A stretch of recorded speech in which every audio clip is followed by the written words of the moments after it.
Can mainstream video games become havens for queer players? I sure hope so. Many seem to think so, especially with this new Nintendo game, Splatoon 3. The game features creatures known as Inklings, squid-human hybrids who celebrate fashion in a frequently gender-bending way. The game is a colorful team paintball tournament, and players can post images and notes around the Inkling city.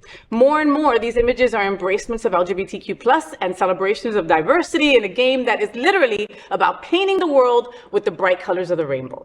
What are we all talking about? That also sounds so cool. That is really cool. Splatoon. Did I say that right? Side voice? Splatoon. Splatoon. And so this is the third one?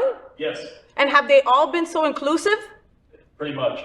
How cool is that? Like, so I'm thinking about that kid that maybe he's bullied at school, maybe doesn't know how to be their true transparent self at home, at school or at home. Maybe they're not out to their parents, you know? And like, they don't live in such a gay-friendly place like South Florida that's also this small. Maybe they're in the middle of Wyoming or in the middle of Idaho, and they get to be themselves in this virtual reality, you know? I mean, that seems kind of cool.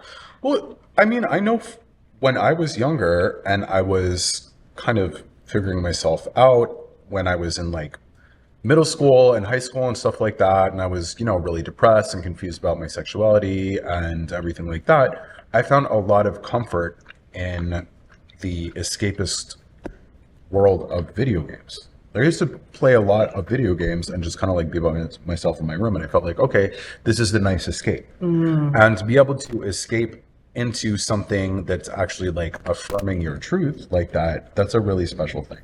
You know? Yeah, like I thought it was so cool, like when you got to make your own avatar, right? Because Oh, like, yeah. you know, because people would always, okay, it would be like what you wish you looked like, or maybe it would be what you look like, whatever. You Yeah. know what I mean? Maybe it was a feminine, you know, avatar. Like just, it was your ability to just go all out, go crazy, and just be you in this alternate reality. It's cool. You know, and I would think that these people, I mean, like that these gamers would make friends with other people, you know, have some kind of a social network that you can also rely on, which is super important in our community, and not everybody has what we have down here in South Florida. That's a fact. Right? So look out for that game, for sure. So, did you enjoy the show? I know you did. So make sure to click subscribe so you won't miss any of the events, news, or interviews right here on the Faye What Show.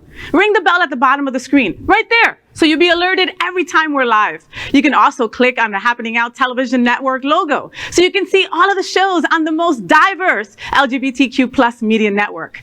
Find out just what we're doing to bring the L and the G together right here on the Faye What Show. Get the week started with me.